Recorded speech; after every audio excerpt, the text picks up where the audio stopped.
The people of the First Nations have inhabited the North American continent for thousands of years. They have survived in this continent by cultivating knowledge and tools that have helped them survive in the harshest parts of the continent. The people of the First Nations generally practice hunting and gathering. They also engaged in fishing activities to supplement their diets.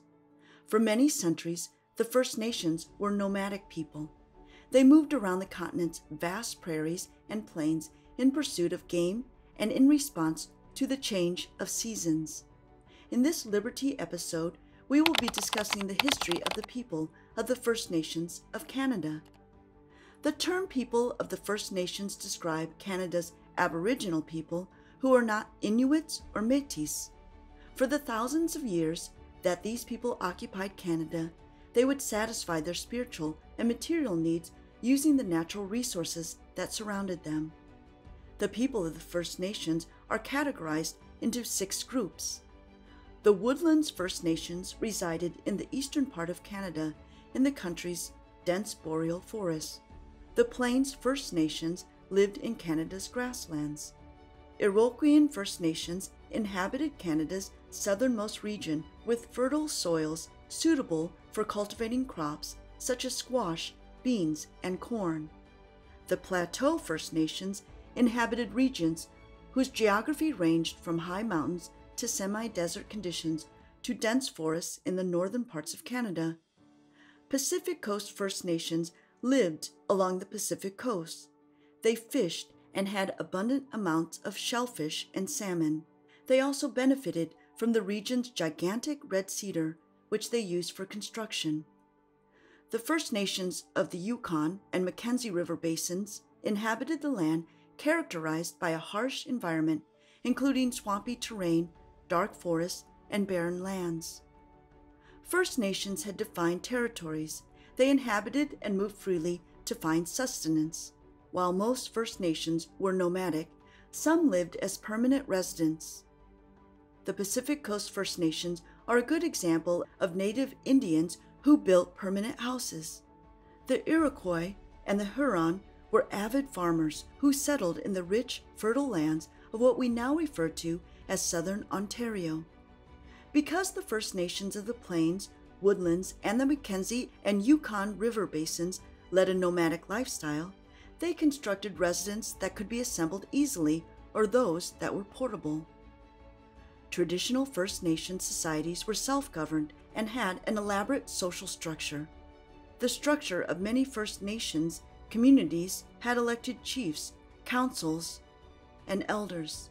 Just like any other civilization, the First Nations sometimes engaged each other in armed conflict. Many of the armed conflicts that the First Nations took part in were ritualized. Despite this, the First Nations people created alliances and coexisted, respecting each other's sovereignty and cultures. The First Nations of the Pacific Coast, for example, had a well-established aristocratic class. The social class systems of most First Nations included nobles, commoners, and enslaved people. Over time, the First Nations developed rich cultural and spiritual traditions. These provided the First Nations with a sense of meaning and values. They also taught them about their place in the natural world. The traditions of the First Nations were communicated from one generation to the other through music, art, ceremonies, and dance. Group leaders, healers, storytellers, and elders normally conducted the ceremonies. The unique languages of these people were the cornerstone of their cultures. The languages the First Nations spoke expressed their views of the world, aspects of their daily lives, and their cultural and spiritual traditions. The food the First Nations indulged in was determined by what their immediate environment provided. The First Nations of the Woodlands, for example, hunted game for subsistence. Meat formed an intricate part of their diets. In preparation for hard times, First Nations dried large stores of fish, berries, and meat during summertime. During winters, some of the people of Yukon and Mackenzie River basins stored their frozen meats in high trees, whose trunks they had peeled. Largely, the First Nation took part in hunting to supplement their food. The First Nations hunting culture had been honed for centuries, making them extremely good hunters. The First Nations of the Plains were the best hunters among the tribes.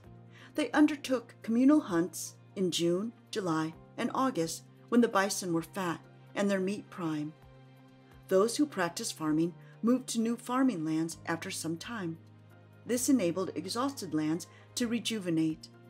The First Nations of the plateau depended on salmon for food. Most of the salmon they caught was cleaned and dried to be consumed later in the year.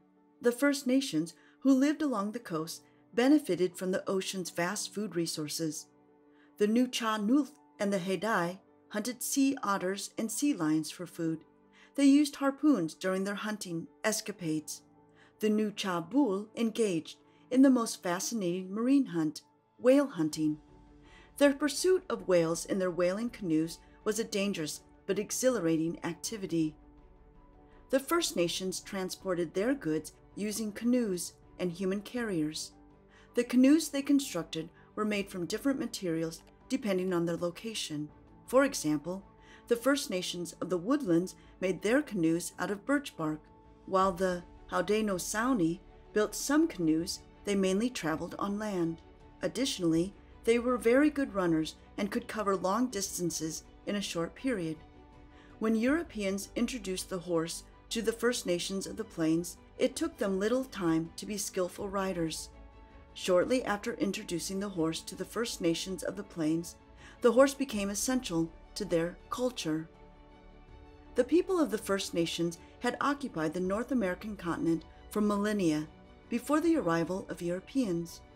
The first Europeans were the NORSE, who arrived on the continent during the 11th century.